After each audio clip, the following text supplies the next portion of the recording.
Social মিডিয়ায় এখন একটা জিনিস খুব ট্রেন্ডিং, সেটা হলো এই ধরনের ছবি, অর্থাৎ মূল ছবিটাকে একটু কার্টুন ভাব দেওয়া। এটাকে বলছি ঘিবলি স্টুডিও আর্ট। তো এখন আমি আপনাদের দেখাবো যে কেমনভাবে এটা তৈরি করবেন। এটা তৈরি করার জন্য আপনাকে যেটা করতে হবে সেটা হলো এআই টুলের সাহায্য নিতে হবে। এর জন্য আপনাকে বর্তমানে কোনো পয়সা খরচ করতে হচ্ছে না। এর জন্য আপনি যেটা করবেন সেটা হলো আপনার সিস্টেমে অর্থাৎ মোবাইলে যাবেন বা আপনার কম্পিউটারে করতে পারেন। সেখানে আপনি গুগলে যাবেন, গুগলে গিয়ে সার্চ করবেন চ্যাট জিপিটি। তারপরে সার্চ করার পরে ১ম এ যে অপশনটা আপনারা দেখতে পাচ্ছেন, সেই ১ম অপশনে আপনারা আবার টাচ করবেন বা সেখানে এন্টার করবেন। এখানে এন্টার করার পরে দেখতে পাচ্ছেন ট্রাই চ্যাট জিপিটি, এখানে টাচ করবেন। এখানে টাচ করার পরে নিচে দেখুন লিখছে যে আস্ক এনিথিং, তার পাশে রয়েছে প্লাস চিহ্ন।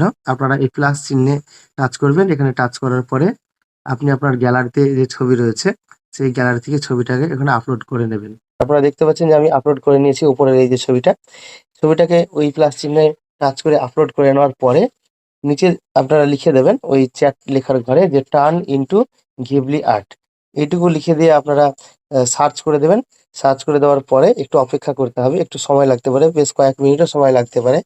তারপরে আপনার ওটাকে কিন্তু এরকম ধরনের একটা আর্ট ছবি যেটাকে বলছে ঘিবলি স্টুডিও আর্ট, সেটা কিন্তু তৈরি করে দেবে। তারপর এটাকে আপনি টাচ করে ডাউনলোড করে নেবেন এবং আপনার সোশ্যাল মিডিয়ায় আপনি ব্যবহার করতে পারবেন।